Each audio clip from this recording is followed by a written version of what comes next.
नमस्कार दोस्तों, स्वागत है आपका आज के मुख्य समाचारों में। जी हाँ दोस्तों, आपको यहाँ पर देखने को मिलेंगी सुबह से लेकर शाम तक की तमाम बड़ी खबरें, मुख्य समाचार, ब्रेकिंग न्यूज़ अपडेट्स के रूप में। तो दोस्तों, आप सभी लोगों से रिक्वेस्ट है इस वीडियो को ज़्यादा से ज़्यादा लाइक और शेयर करें। तो चलिए दोस्तों, जान लेते हैं आज की पहली बड़ी खबर। रामदेव बोले सलमान खान ड्रग्स लेता है, आमिर खान का पता नहीं, कहा एक्ट्रेस का भगवान ही मालिक है। इस्लाम पर भी बोले।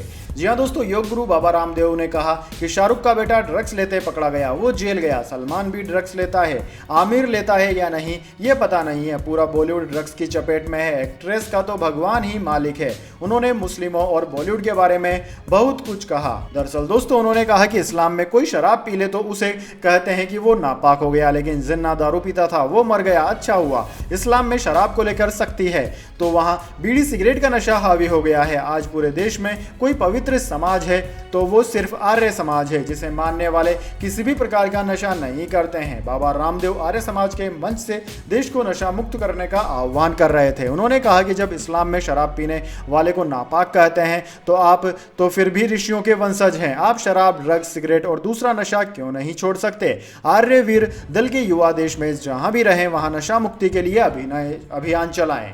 इसके बाद दोस्तों, अगली बड़ी खबर। 4 बीवियां 40 बच्चे नहीं चलेंगे, जनसंख्या नियंत्रण पर बोले बीजेपी सांसद साक्षी महाराज। जी हां दोस्तों, उन्नाव से बीजेपी सांसद साक्षी महाराज ने जनसंख्या नियंत्रण पर बयान दिया है।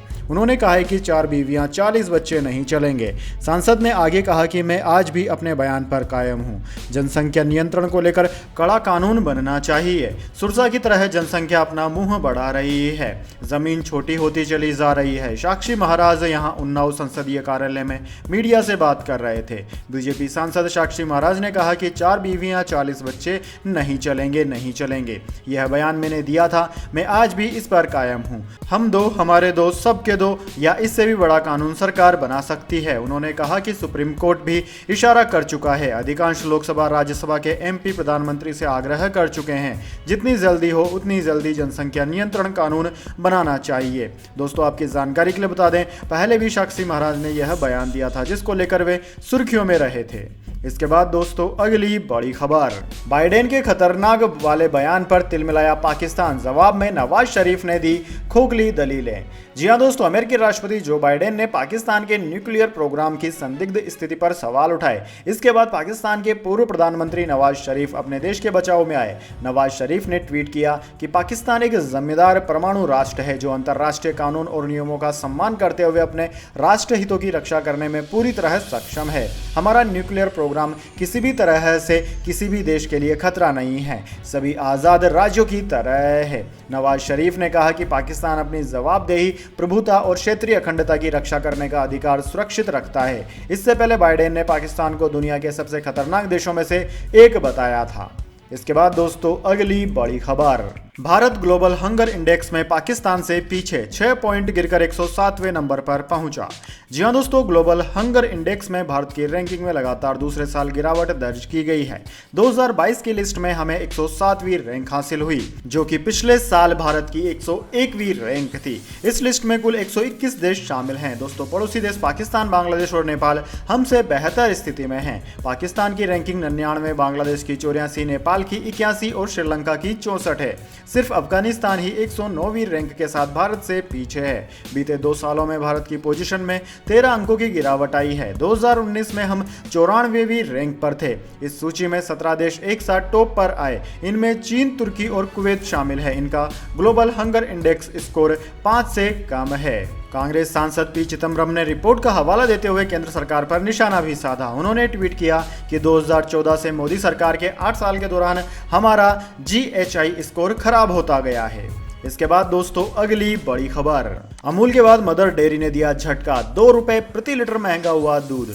जी हां दोस्तों, दिवाली से पहले आम आदमी को महंगाई का एक और झटका लगा है। अमूल के बाद मदर डेयरी ने भी दूध की कीमतों में इजाफा कर दिया है। दरअसल दोस्तों दिल्ली एनसीआर में दूध की सबसे ज्यादा सप्लाई करने वाली डेयरी कंपनी मदर डेयरी ने फुल क्रीम दूध और गाय के दूध की कीमतों में 2 रुपए प्रति लीटर की बढ़ोतरी कर दी है। मदर डेयरी ने बताया कि मूल्य बढ़ोतरी लागत बढ़ने की वजह से की गई।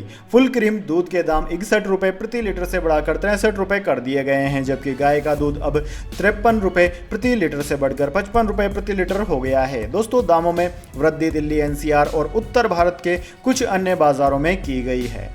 इसके बाद दोस्तों अगली बड़ी खबर, पर्चे पर ऊपर श्री हरि लिखो, नीचे हिंदी में क्रोसिन। भोपाल में डॉक्टरों से बोले सीएम शिवराज सिंह चौहान। जी हां दोस्तों, मध्य प्रदेश के मुख्यमंत्री शिवराज सिंह चौहान ने शनिवार को भोपाल में डॉक्टर्स को सुझाव दिया। उन्होंने मरीज की पर्चे पर हिंदी में दवाई का नाम लिखने की अपील की। शिवराज ने कहा कि हिंदी में लिखने में क्या दिक्कत है, क्रोसिन लिखना है तो उसे हिंदी में नहीं लिख सकते क्या परेशानी होगी। ऊपर आरएक्स की जगह श्री हरि लिखो और दवा का नाम लिख दो हिंदी में। यहाँ गाँव गाँव में डॉक्टरों की जरूरत है, हिंदी में लिखेंगे, इसमें क्या दिक्कत है। यहाँ डॉक्टर मित्र बैठे हैं, वे तरीका निकालेंगे। शिवराज यहाँ भारत भवन में आयोजित हिंदी विमर्श कार्यक्रम को संबोधित कर रहे थे।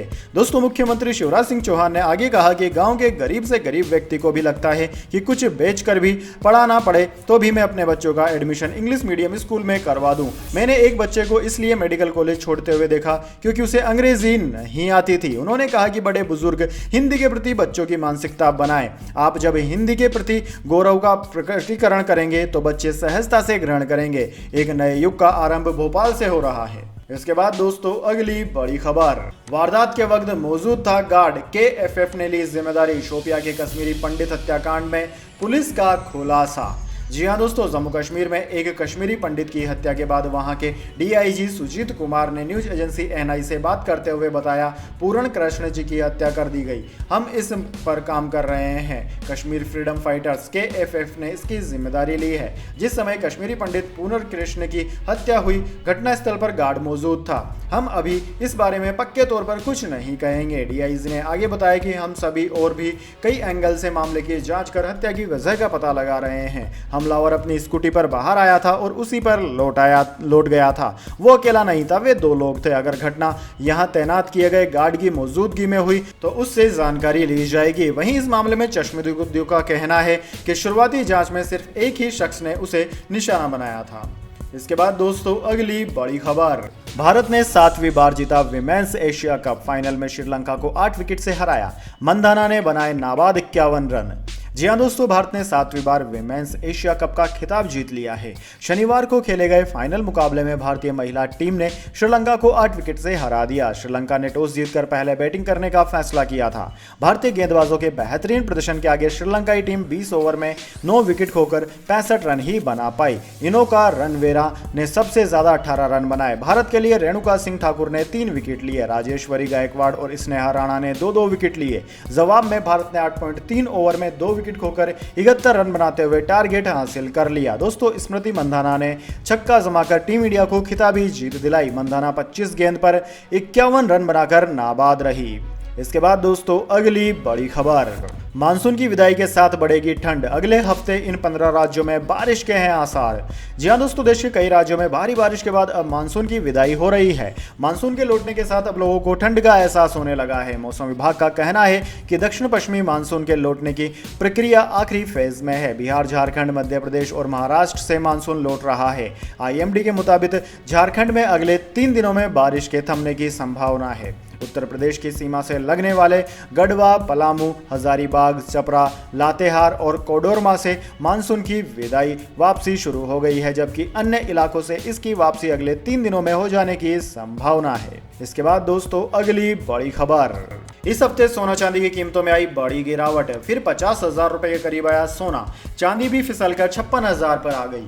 जी हां दोस्तों, इस कारोबारी हफ्ते सोने चांदी की कीमतों में बड़ी गिरावट देखने को मिली। Indian bullion and jewellers association यानी कि IBGA की वेबसाइट के अनुसार सराफा बाजार में इस हफ्ते सोना 879 रुपए की गिरावट आई। इस हफ्ते की शुरुआत यानी कि 10 अक्टूबर को सोना 51,317 रुपए पर था, जो कि अब 50,438 रुपए प्रति 10 ग्राम पर है। दोस्तों चांदी में 2,700 रुपए से ज्यादा की गिरावट इस हफ्ते देखी गई और चांदी इस गिरावट के बाद 2,700 रुपए से ज्यादा की गिरावट के साथ 58,774 पर आ गई है।